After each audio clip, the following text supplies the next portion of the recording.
I know that some in our audience know the finer points of hockey. The Chris Johnston Show. We are your friends. The biggest stories, bringing you inside the game. What did you hear? The Chris Johnston Show. Powered by Sports Interaction. Wanna bet? What is going on? Here's Chris with your host, Julia McKenzie. Part of the game. We're about a couple of days away from the big day. That is Christmas Day. CJ, I would love to know where you are at with your Christmas shopping. I'm not as...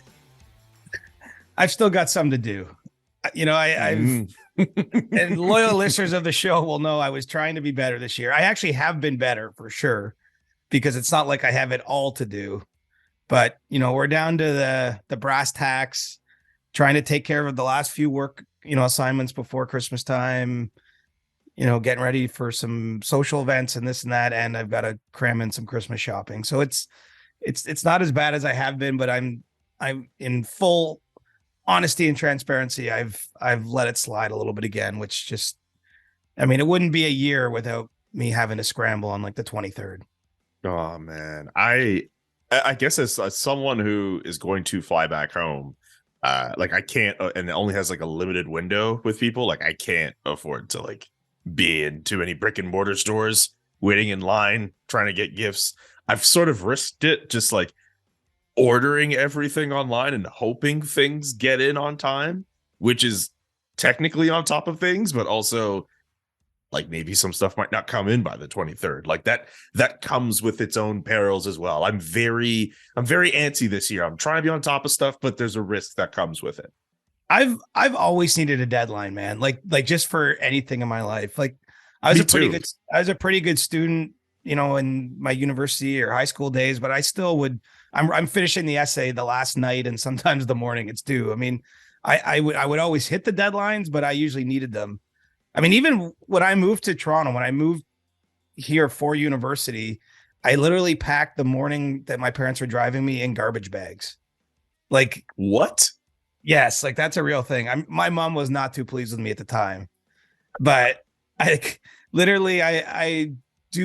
like to ride the lightning and get close to a deadline. So, as I said, by some of the past versions of me or things like that, like I'm way ahead.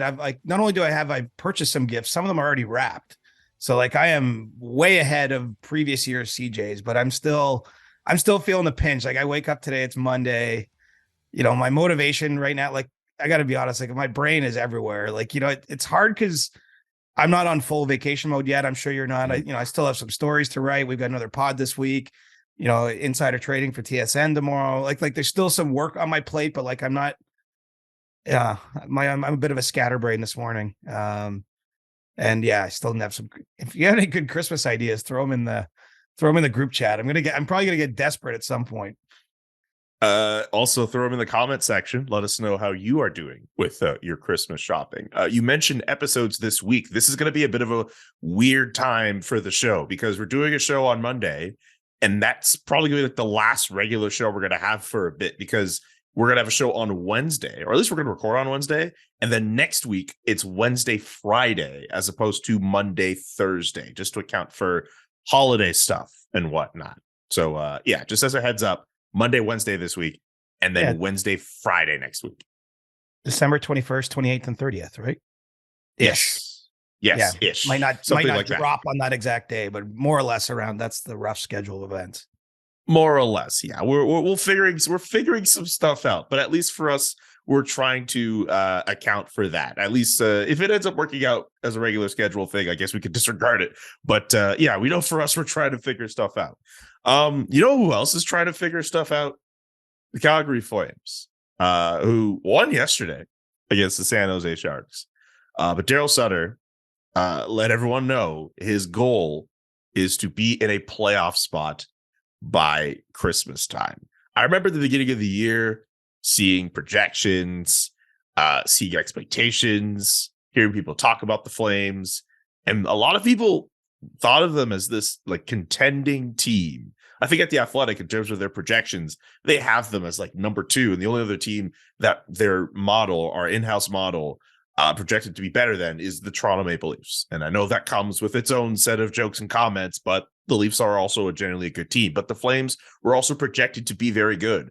And now they find themselves fighting for a wild card playoff spot at Christmas. Just in your estimation, from what you've seen of the Calgary Flames from the beginning of the season to now, what do you think is up with them? I guess it's the best way to kind of put it, because they're sort of playing below general expectations. Well, I think it's totally understandable. And, when you have the kind of changes they had, we could talk about culture and all those things within a team, but, your two top scorers go out the door at the end of last year. You're bringing in new big dogs, but like everyone's got to find their place. Obviously, in terms of like forward lines and stuff, like sort of practical on ice things haven't really come together in my view. The Flames are, not scoring enough to have the kind of success I think they want to have. But also I just think behind the scenes, just like the way a team comes together, it's just going to take some time. I don't think there's no magic formula to that. I mean, it's part of the dangers that you have even with the trade deadline. Like if you make too big of a deal at the deadline, like it's only 6 or 7 weeks for that player to incorporate himself right before the playoff starts. Oftentimes that doesn't work. And so I do think big picture, my view of the team hasn't changed dramatically. Among all those predictions in preseason, I actually saw a lot of people say this team might take a step back in the regular season, but might be built to have more postseason success. And I think that could still be the case. Mm-hmm. And so, I'm not inclined to make any snap huge judgments here. I mean, I'm not shying away from the fact it's underwhelming. If you're 32 games into the season and you have a negative goal differential, that doesn't look like a Stanley Cup kind of contender. But, the counter side to that is there's still 50 games of regular season play left. So, there's time to find yourself and to buckle down. It's nice that Daryl Sutter has that be in the playoffs by Christmas thing, but like, look how tight the standings are between Colorado, Edmonton, a few other teams. It's like one win here or there briefly puts you above the line into a wild card spot or drops you back. Clearly they're within reach of being able to make a run towards the playoffs, but it's going to have to be a lot better for them to get there and to get there with, some expectations to do damage. But, I still think there's time to do that. I think the deadline, the Flames could be a team that's adding still and we'll see how it plays out. But yeah, it's been sort of uninspiring to this point, but some of the contracts they signed, right? Like you're signing Kadri for 7 years. You're giving an 8-year extension to Jonathan Huberdeau. I mean, those were big picture. We were never going to judge the success or failure of those decisions on 30 games. And so, we'll see how everything comes together, but they're definitely feeling some duress, because this season has not been easy and I still think everyone's finding their way, quite honestly. We've discussed a lot about, especially in local media in Calgary, about about Jonathan Huberdeau and Mackenzie Weegar trying to get up to speed. Nazem Kadri had a hot start, kind of cooled off a little bit, but he's starting to get points back. There's been a lot of discussion about players. What about when it comes to Brad Treliving? Because Daryl Sutter's future, at least from a contract standpoint, seems to be assured for the next 2 years after this one. Brad Treliving doesn't have a contract when it comes to after this season. Like, when do we start questioning his future with the organization? Well, it's a different circumstance, right? I mean, you don't often see GMs go right to the end of their deal. I actually believe, if memory serves correct, that Brad Treliving did that the last time around, though. He did actually work out his contract year and then, sign an extension. And here he is today.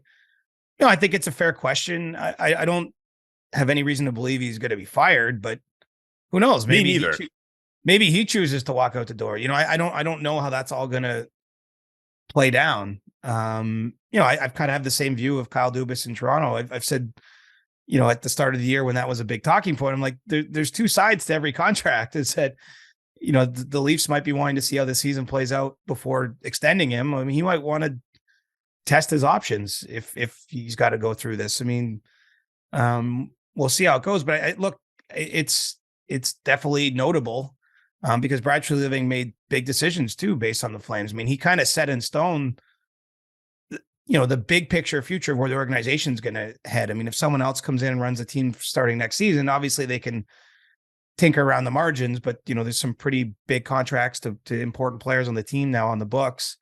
And so, those weren't actions of someone looking to be done, but it's some of the ways the teams are doing business has changed. I think there was a time, quite honestly, you almost saw no coach or GM ever go into a contract year. Essentially, the idea was you'd be signed at least a year out, so that if that's a sort of severance, I guess, if things go wrong and you trade places. But now it's happened a bit more, and we'll see. But I think Brad Treliving's done a nice job. I still think he did a nice job last summer. That was a pretty difficult set of circumstances foisted upon him, and I think they've still built a pretty good team here. And as I say, it's not a complete picture. I would expect you're going to see some more changes before the deadline, in Calgary, and it's on the coach too. Like I think some of this, there should be more heat maybe on Daryl Sutter to find solutions too. And in particular, it just seems like it's been a disjointed year with their forward lines and figuring out how the pieces fit. And some of that falls on the coaching staff too. Yeah, I think so. I think the fact that a guy like Jonathan Huberdeau is still being moved up and down the lineup. And I mean, I get production is one thing that they want from him, but also just kind of being jumbled around and trying to find a fit for him. That it's pretty apparent that that's what they're trying to do with the way they've shuffled lines, and the fact that they are in the position that they're in right now. They're underachieving. Yeah, I think the coaching staff definitely deserves some scrutiny for what it is. But yeah, I'm also with you in the fact that there is a lot of time for those guys to figure it out, and maybe they're just built to be more of a playoff team. But also, you have to do enough in the regular season to get to the dance in the first place. So yeah, I think it is very much warranted if a guy like Daryl Sutter has heat pressed upon him, because I don't think this team, a lot of people expected this team to be where they're at right now with the pieces that they have, even if there is supposed to be like a, okay, I forgot the word in my head, but like an adjustment period for those guys. Yeah. We're going to learn something about all these teams, right? Like, to me, the Flames and the Oilers are in a similar spot, just given expectations and the fact there's not much separating them as we're recording this in the standings. And neither of them are completely assured of making the playoffs at this point. Even the Avalanche, obviously injuries have played a massive part of their season, but it's going to be kind of a fascinating once we get into the second half. Like, it's not that far here from, like, I do think there's something about getting on the other side of the Christmas break here. Like, the league goes up a level and it starts to get a little bit more real, January, and then, February, there's an all-star break and every team has a bye week. Like, it will not be that long before we're at the deadline, put it that way. It'll happen fast. And, there's just a world where not all of Edmonton, Colorado, and Calgary make the playoffs. Which is kind of crazy when you think about it. I mean, those are three locks when you're doing your preseason predictions in September. And so we're going to learn about these teams. And, I know that it's been beat around a lot, but the St. Louis Blues not that long ago, made the turn, into the new year, and they were near last place in the league and they won a Stanley Cup that year. So I think we do have to keep in mind that you can get it together and find your next level. Like, I think every team wants to be improving throughout the year.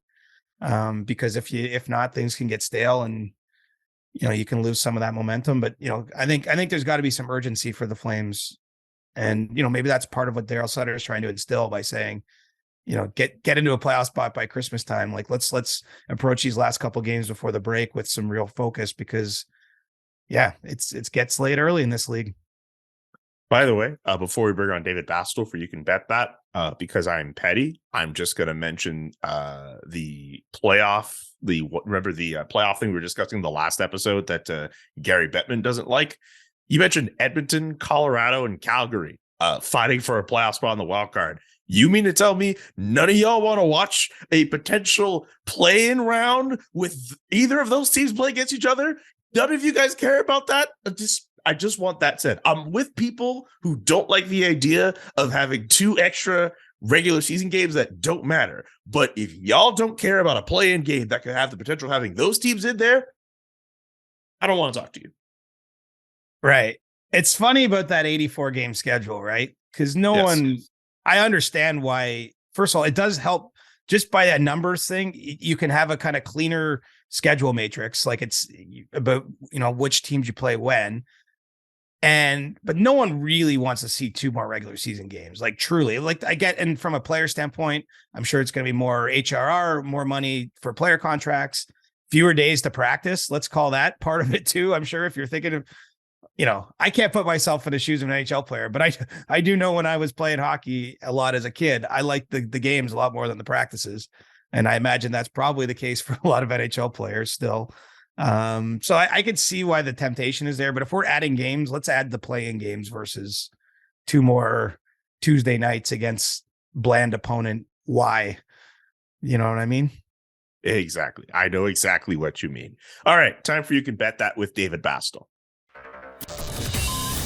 You Can Bet That with David Bastel. Brought to you by Sports Interaction. Get in the action and make a play. 19 plus. Please play responsibly. Welcome to You Can Bet That with David Bastel. Remember to hit up sportsinteraction.com/SDPN for all of your gaming needs. Austin Matthews and Mitch Marner are going to come up in today's edition of Sports Interaction. We're trying to figure out how many goals they're going to score in January, at least for Austin. We'll try to figure out how many points Mitch Marner is going to get in January. But DB, how many goals could Austin Matthews score in the first month of the new year, 2023? Well, that's the question we're asking at Sports Interaction. It seems to be a pretty good prop right now, fellas. With the Toronto Maple Leafs, we have these monthly props where we look at the schedule and we say, Austin Matthews goals, Mitch Marner this, Matt Murray wins, Toronto Maple Leafs, whatever their victories are. And this one seems to be one of the most popular, the 2 of the most popular. So Austin Matthews, in the month of January, the Maple Leafs have 14 games. Okay, so 14 games, 31 days, 2 back-to-backs. You got to kind of crunch that schedule. We've established the number at 7.5 goals, which for my money, CJ, is a little on the low side, but he hasn't been scoring at the rate he's been used to, especially when you look at what he's been doing last year and compared to what he's been doing in the last couple months. But what does January look like for you at 7.5 goals? Well, it's sort of interesting because the Leafs in general haven't scored as much as we're used to as a team. I think there's some reasons for that. Some of them might just be more focus on defensive play because they've certainly been winning enough. And you kind of wonder about Austin Matthews. I mean, for me, he's basically scored from the minute he entered the league at a half a goal a game and then up. It shot up to the right. And so if you're giving me 7.5 in 14 games, I'm still going to be inclined to lean on 400 games or whatever of history there and say the over. But, there definitely is a trend this season where the Leafs are not as offensively minded as it's been in the past. And that adds a little spice to this one. What about for Mitch Marner? The line at 16.5 for him. Yeah, this guy's been a point machine, as you guys know. Kind of cooled off a little bit the last couple of games as we enter this recording with 2 games without a point, which is kind of rare for Mitch Marner. So, crisis mode engaged. It's like, what is he doing? We got to switch up these lines now. 16.5 is the number. So we're looking at over a point a game. And that's the only situation where I go, okay, you know what? I can be tempted to the under in this situation just because the point producing, I mean, you have to have blips somewhere, don't you, CJ? Yeah, I'm with you too on the under kind of tempts me on that one as well. The thing is he has the ability to make us look silly, right? I mean, he could have 5 games where he has 2 points a game, and then all of a sudden you're thinking, why did I think under there? But I think the league will tighten up into the new year too. We find things get more competitive as it goes along. Goals are going to be tougher to come by. Yeah, I might dip to the under there, but I'm sure this will age about as well as all my other takes. Join me. I'm on that plane too, man. In all fairness, Mitch Marner makes a lot of players look silly, so we shouldn't feel that bad. Thanks so much for hanging out with us, DB. Don't forget to check out sportsinteraction.com/SDPN for all the best odds before game, in game, and the best props. sportsinteraction.com/SDPN. Let's talk about the Vancouver Canucks, CJ. Every week, there's something to talk about with the Vancouver Canucks. Shout out my friend Samantha Chang, who hosts Game Over Vancouver and loves talking about the Vancouver Canucks and everything they've gone through. Last week, we talked about Bo Horvat and his situation. And now it seems like everybody, except Elias Pettersson, is available if you want a piece of them. Siege, what's your insight on whatever the hell is going on in Vancouver? We should turn that into a segment at this point with how shit goes down in that city. What the hell is going on in Vancouver? It's such a fundamental question, right? Because it's 10 years where they haven't ripped the Band-Aid off and burned it to the ground. I'm not convinced necessarily that they're going to rip the Band-Aid off fully and burn it to the ground, but clearly I think they've been pushed to a point where there's frustration with the team, like from management's end, a feeling of underperformance.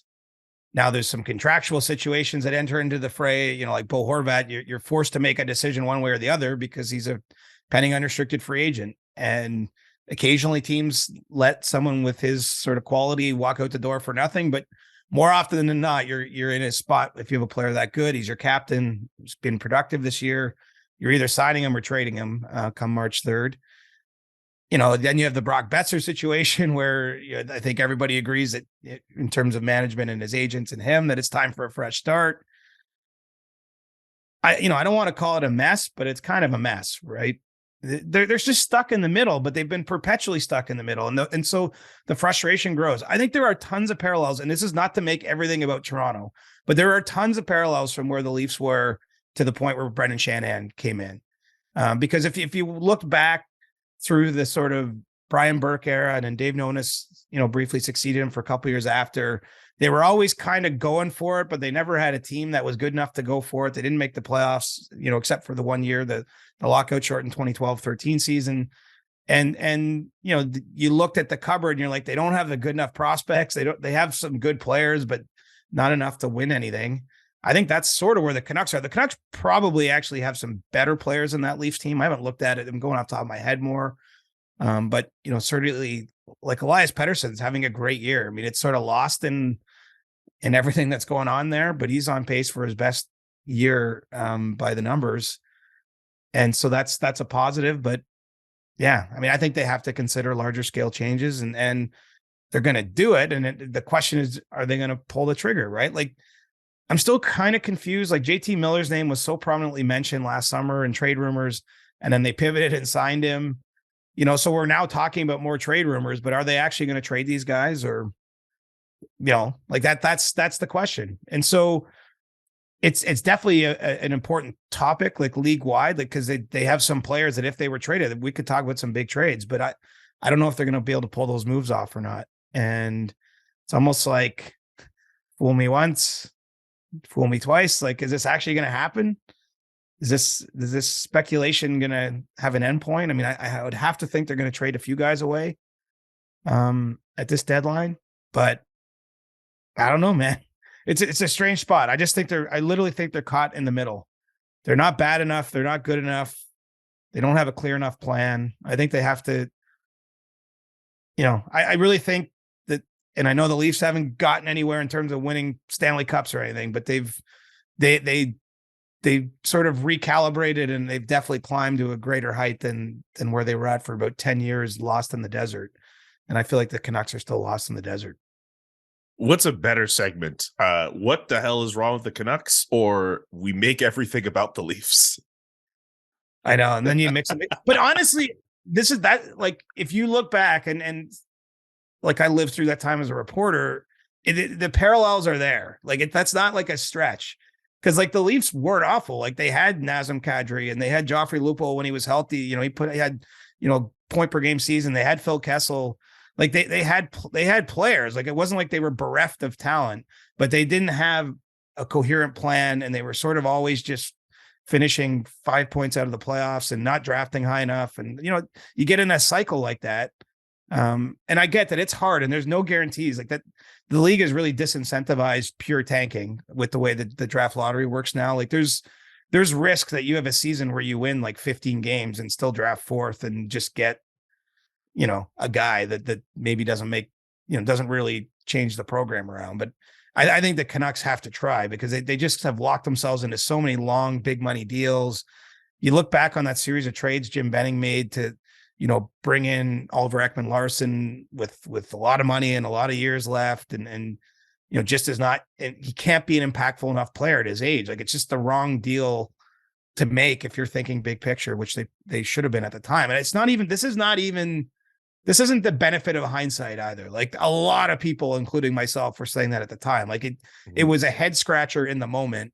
It looks even worse now because we're 2 years down the road, and that contract doesn't get better over time. It just, very few players get better over time. Like, when you get into your 30s, I mean, the odd one does pop, but like in general, every contract every year into the 30s just seems a little bit worse.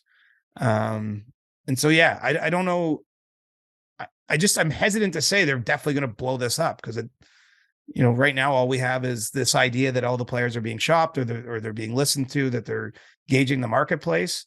But we're a year in now since Jim Rutherford took over, hired Patrick Alvin as his general manager, almost a year since that happened. And there really haven't been sizable moves made just yet. I mean, the most sizable move was extending JT Miller, and that already looks like a questionable decision. And we thought JT Miller for the longest was going to get shopped. We spent an entire summer thinking, okay, well, there's noise and chatter around JT Miller. Well, he was shopped. He just wasn't sold. He just wasn't sold. But like, we thought he was going to be sold. I mean, there were teams that wanted him. Like, he had over 100 points last season. I get why, if you're a contender, you would want to add him on because you're grafting him onto an already solid lineup. And look, he'll probably have a bounce back. I don't think he's totally washed. I mean, I should be clear. It's just that he's signed to a long-term deal that hasn't even kicked in just yet. So it's a lot of years. And those might be years where the Canucks do finally enter something looking like a rebuild. It's probably not the sort of guy you're going to want around for that. And he might not want to be around for that either. He probably wants to try to win the Stanley Cup, I would guess, where he's at in his career. So yeah, it feels like there's, this comes from the top too, right? Like, this is an organization, that the belief is that ownership hasn't wanted them to go into a rebuild, right? So like, this isn't just pointing a finger at one general manager or at the last front office, the Jim Benning years. Like, I think that they're executing the will of the people that sign their checks too. But I at some point you're going to hit the ditch one way or the other, right? Like, so many bad decisions coupled on top of each other, it's going to happen whether you want it or not. And so I think it's how proactive you can be, and Jim Rutherford, granted, he's the president of this team. Like, he's built an entire career on being one of the most fearless traders in the game. Like, he is not afraid to lose a trade because he always believes that if he makes a bad decision, that he'll undo it with another trade. And if you look at his time in Pittsburgh, that's definitely the case. Even in Carolina, back when he won his first Stanley Cup as a general manager, he was very aggressive all the time. And so I'm still expecting that to kick in at some point in time. But it hasn't happened yet. And part of the problem is the league, we're just not seeing trades in general. It's not like only the Canucks aren't making deals. Like, nobody's making deals because that darn salary cap has made it a little difficult. And it's only going up by about $1 million next year. Maybe. I still think there's a scenario where there's a negotiated larger increase between the players and the owners. They haven't had those negotiations. So how can you presuppose the outcome? But I just think it makes sense for both sides to want to see a little bit of a bump as long as it's done properly so that the owners are repaid the pandemic debt and all those types of things. But that's a CBA related issue. So that's a negotiation and that negotiation hasn't started yet. Before we get to the Hockey Canada portion of the podcast, just a quick note with James Van Riemsdyk, who it was mentioned over the weekend that he could be made available in a trade. Well, he was made available last year at the deadline too. It just couldn't find any takers. I guess what's changed is that he's now in the expiring year of his contract with a $7 million cap hit. The money is really low. So in terms of the actual financials, the remaining money on his deal, I could see the Flyers retaining half of the cap hit because the salary expenditure isn't tremendous and doing right by a player that's now had 2 long stints with that organization. He'll be interesting. I mean, he's just missed a bunch of time here with an injury. Let's see where his game's at. Does he perform well enough that contenders feel he can help? Last year they couldn't move him. This year, I think the odds are a little higher, but cap space is at a premium and it's no slam dunk that, because I think clearly there are players that are more appealing for teams looking down a forward at this point in time. But James Van Riemsdyk scored a lot of goals. He's proven to be really good down low on the power play. I think he could help in the right fit. It's just about finding that fit. Yeah. So we'll keep an eye on him. And eventually when we start our trading pile again, we'll throw his name in from time to time. Okay. We've got a big board coming. Oh, yeah. Early January, I'm rolling out my big board. So okay. That'll give us some content. CJ's big board coming to a podcast near you in the year of our Lord 2023. Let's move on to Hockey Canada now. Yesterday being Sunday, story coming out from Robin Doolittle, the Globe and Mail. I know we've praised Katie Strang a lot for her reporting. We've praised Rick Westhead, who has been at the front in terms of reporting on this story and many important stories when it comes to hockey culture. But Robin Doolittle with the Globe and Mail, when it comes to the investigation of the 2018 World Junior Team, also deserves some credit. Dropping a story on Sunday morning, the big headline essentially saying that police investigators in London feel they have grounds to say 5 members of that team sexually assaulted a woman. There are some details in the court filings that have been redacted, names also redacted, so we're not going to be speculating on any names. Not that we would do that anyway at this point, but we don't know names, and at some point I'm sure we will. We just do not know that right now. There are a few other details mentioned in that story as well, even though some stuff was redacted. The Globe and Mail is saying at least what's been put out there in terms of the filings, it provides the most full picture of what might have happened a few years ago. Siege, in terms of some of the details that we do know from that story in the Globe and Mail, what are your thoughts? What insights do you have? Again, just another tough situation when it comes to this story. Well, let's be clear. Like, I think we all sort of figured it was going to come to this point. Maybe that's not fair, but it just felt like there was enough here that, like, so I'm not necessarily surprised to learn this, but what we're seeing is the London Police Service, this is a result of its investigation, the investigation we've been waiting for, essentially to find out what the NHL is going to do when it comes to potentially disciplining these players. It's proof of what they found, essentially. And there's a number of troubling / damning aspects of this. The first is that the sergeant that filed this report said that he believes the woman had no choice, that essentially this was a sexual assault. So confirming wrongdoing or the belief that this isn't, because sometimes with sexual assaults, it can be this person said this is, word against word, but here the conclusion is that it was against her will.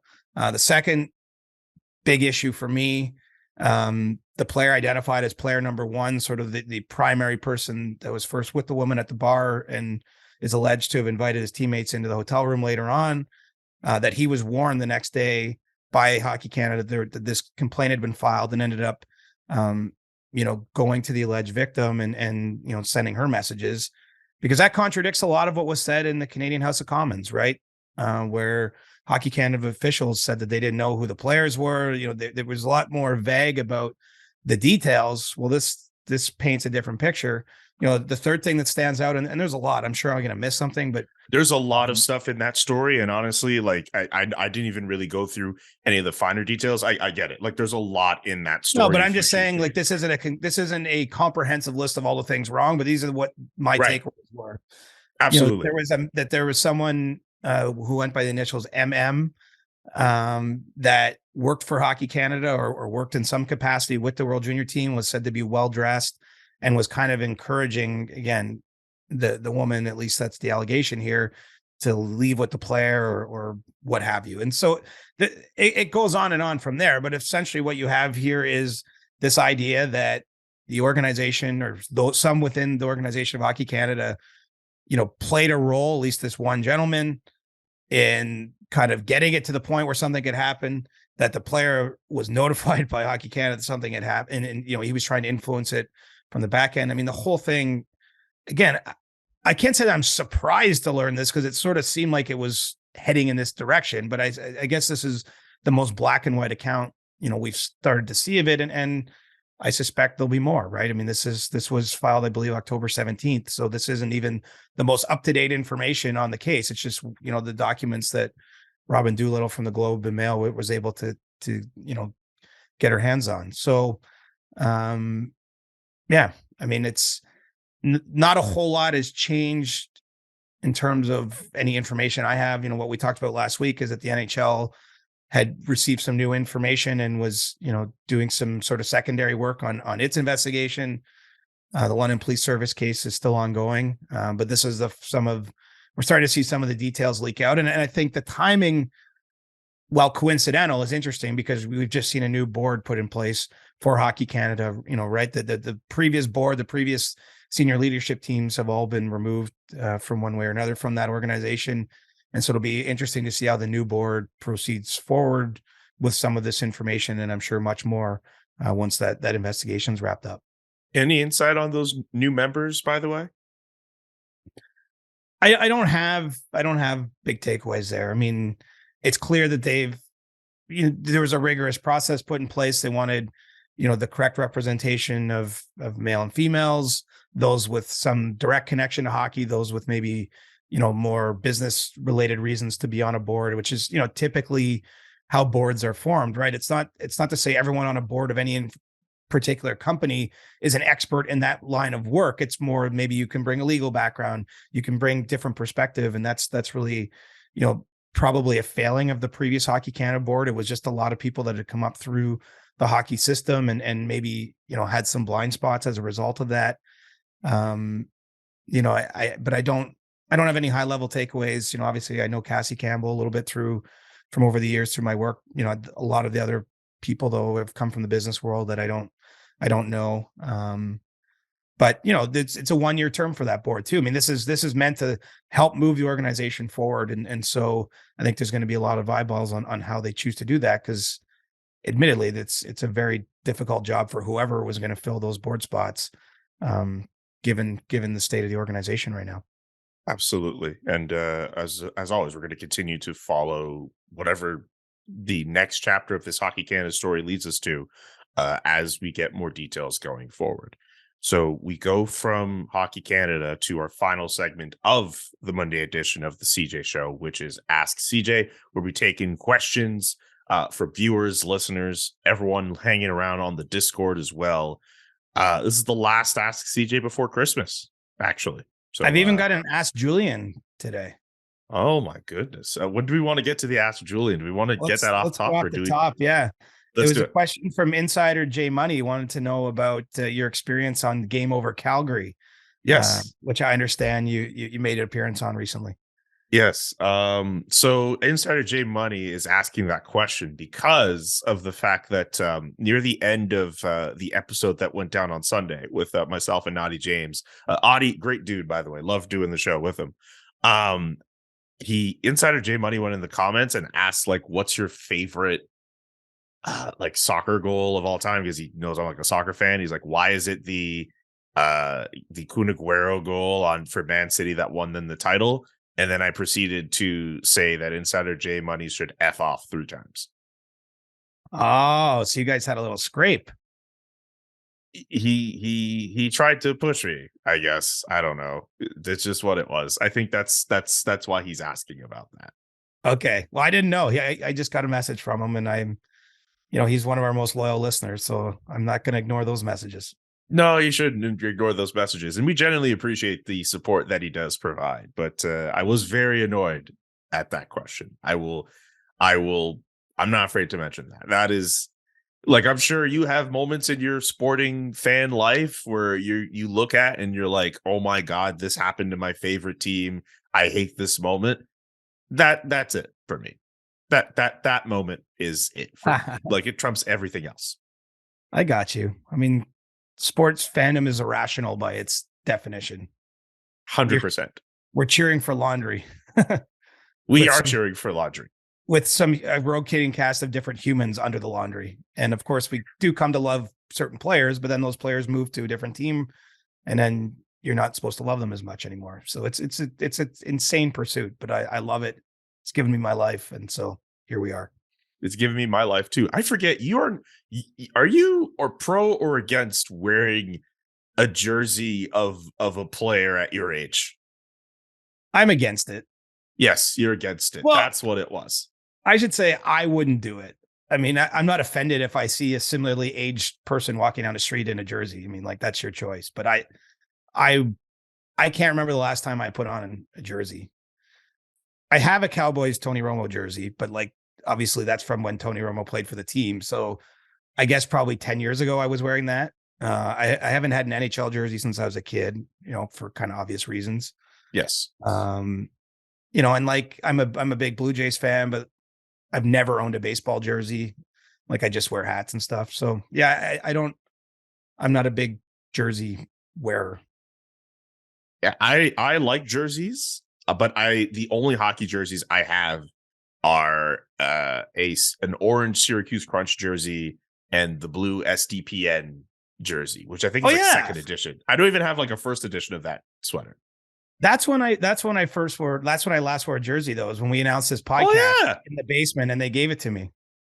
Yeah. So I would wear that jersey. Come on. I'm proud to be, but I'm part of that team. Like, that's not you just being a fan of the SDPN. Like, I'm on the squad. So yeah, you know. I like that. I'm surprised you don't have a baseball. I know we got to get to questions, but I'm surprised you don't have a baseball jersey. I feel like even if it doesn't have a player on the back, like, I could see you rocking like jersey, shirt underneath, like Blue Jays hat. Like, yeah, I could see you doing that. I will say, if I were to wear a jersey, it would most likely be a baseball jersey. I feel like it's like the one that would be most appropriate. And I love going to Jays games in the summer or the fall, whatever. I could see myself getting to the position where I have one, but I've never owned one my whole life, and I've been a Jays fan since a long time before you were born. We had to have some mention of CJ being alive before I was. Were you born in the 90s, right? I was born in 94. I was born 3 months. 3 months after I was born, the 94 MLB strike occurred. Well, I'm going to be giving you some history lesson here, but the Jays won the AL East in 1989. And that was pretty damn exciting because they choked it away the last week of the season in 87. 88, they had a good team and didn't get it done. They finally won in 89. And like, I was obviously a little kid, but I was so pumped by that. And then, of course, 90, they didn't do it. 91, they win it again and choke in the playoffs. Like, that was what was so cool about them winning the 1992 World Series, is they were really good for a long period of time and they just couldn't get over the hump. And I think that makes it even better. Like, to me, that's the ultimate. Like, how the Washington Capitals, for example, won their cup. Yeah. Like, if you were a long suffering Capitals fan, like, you've seen your team have so much success and, like, you know, Alex Ovechkin is what he is, Nicholas Backstrom is what he is, but they finally win. I mean, like, you've really earned it by that point, right? It wasn't like the first year they got good, they won. And so, yeah, that's where my Blue Jays fandom dates back to. And there's a straight line from then to now. Like, I never checked out on a team. Like, I don't watch every game nowadays. I got a lot of crap going on in the spring. I'm usually traveling for the Stanley Cup playoffs. So, but like, I'm following along, and man, I hope this will be the year, even though it's been an uninspiring off season here for the Blue Jays. Putting this in the universe, you and I will watch a Blue Jays game together at some point. All right. And I'll wear a jersey. Me too. All right, let's get to the questions. From Ben88CHC. When do you think Cole Caulfield's extension will be signed? I don't get the sense there's any real, like, there's no real push to get that done. And obviously it could change quickly, but I think the Canadians are of the mind that it's just sort of going to be what it's going to be. Like, obviously he's going to be really well paid. But I don't get the feeling that there's not like this idea that they have to get it done now because there's going to be more value or what have you. I think they're comfortable letting it play out for most of the season and see where you end up. I mean, by and large, players don't like doing contracts during the year. Like, I think it's a distraction and you know, the season is so busy. I know I say this a lot, but like, I think we might underestimate how they're just getting through. A lot of players, like, they're just managing their bodies and doing everything they got to do to get through the year. So, you know, given that he's a restricted free agent, I think this is probably one that gets done in the offseason. Let's move on to Mike Tyler's question.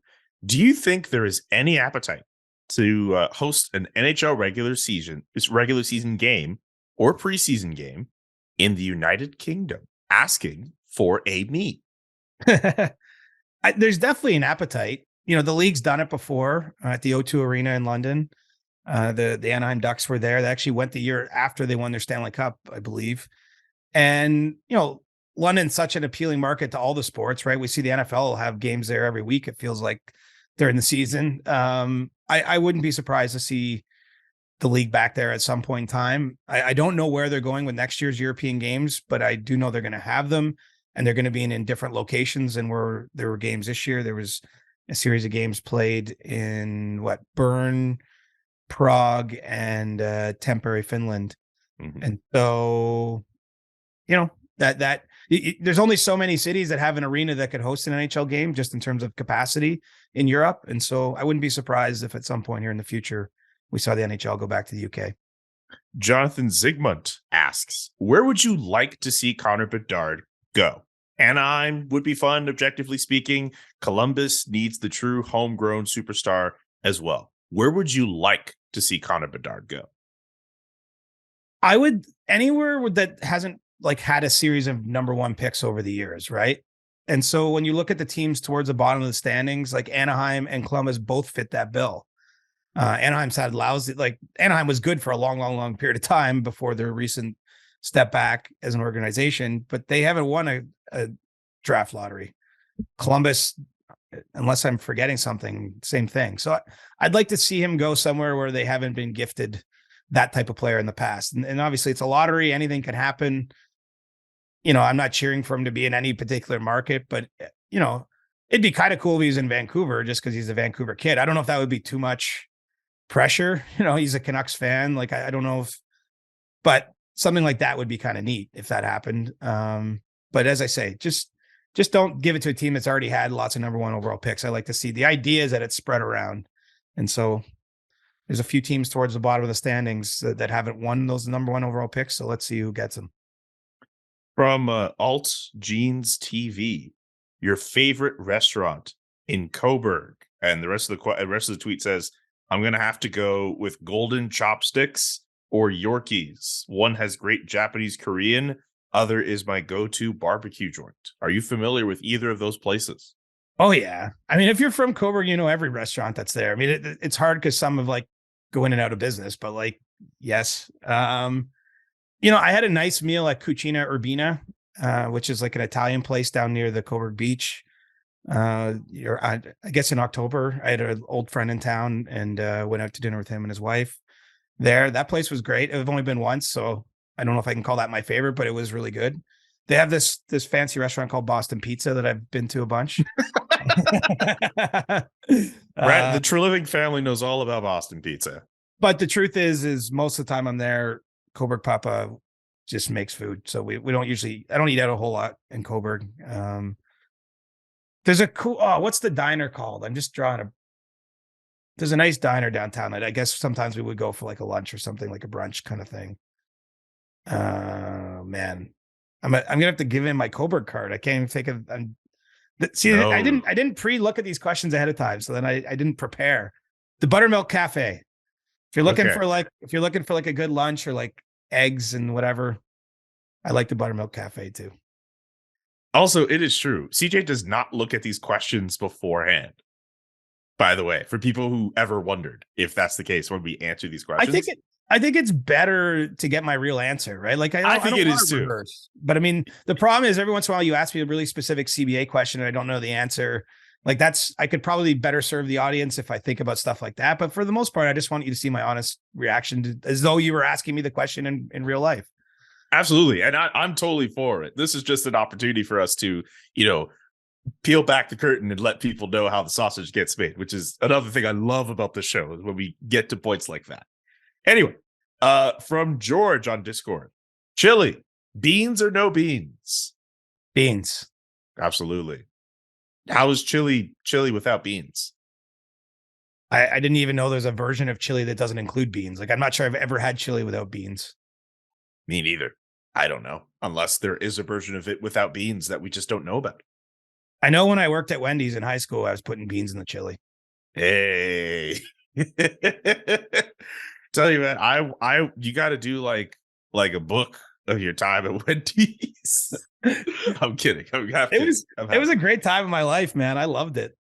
I was grateful to have a job. It became another group of friends. I put 3 years in at Wendy's. It was great.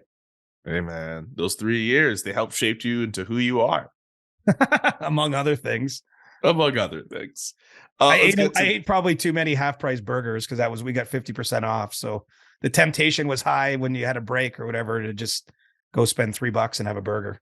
Man, those were the days. I was king of the world. Let's get to Samtron's question. It has been some time since the Tim Peel incident. Remember the Tim Peel incident when he got caught on a hot mic? Anyway, it has been some time since that incident regarding the game management aspect of refereeing. Do you feel anything has been done substantially to crack down on game management? And if not, why does the media not press the NHL more to address it? I don't know. Is this really that big an issue? I don't know. You tell me. So I guess, I mean, maybe you should, I'm not sure who asked that question, but that person has every right to go at me because I don't have this highlighted as like one of this huge issue in hockey.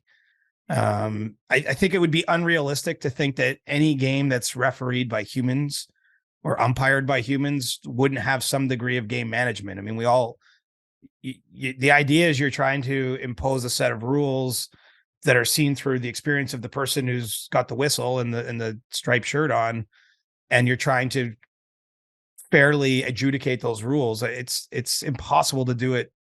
I don't see how you could ever not have like some human bias or whatever in there. And I think by and large, the referees don't want to decide the game. I know the counter argument is by not calling penalties, you're deciding the game in some sense. But I think by and large, the referees want to keep the power plays mostly equal and let the players decide the game. I mean, I'm not sure there's a perfect solution there. And so I don't know that anything's changed, but I don't know how it could change. I mean, at least with baseball, like the robo umps make some sense because technology has got to the point where you could literally just have the strike zone and have a robot correctly call that. But hockey will always be a game with some je ne sais quoi, a little bit of like, it's imperfect. That's why it's one of the reasons I really hate the offside reviews is because, not to open that door, but like, I just feel like, yeah, like the game is so fast. Like, how can the referee know or the linesman know? Anyway, I guess I hate that too. You should look to improve and be as accurate as you can be, of course, but shit's going to happen. Shit's going to happen. It's always happened. That's what the sport is. It's beautiful chaos, right? Like that's what hockey is. There's no perfect. It's rubber on ice. It's bounces. It's crazy things. Like the golden goal by Sidney Crosby in the 2010 Olympics, like went off the referee's skate right beforehand, right? Like, but that happens 1,000 times. Like stuff like that goes on. It's not, everyone's doing their best out there.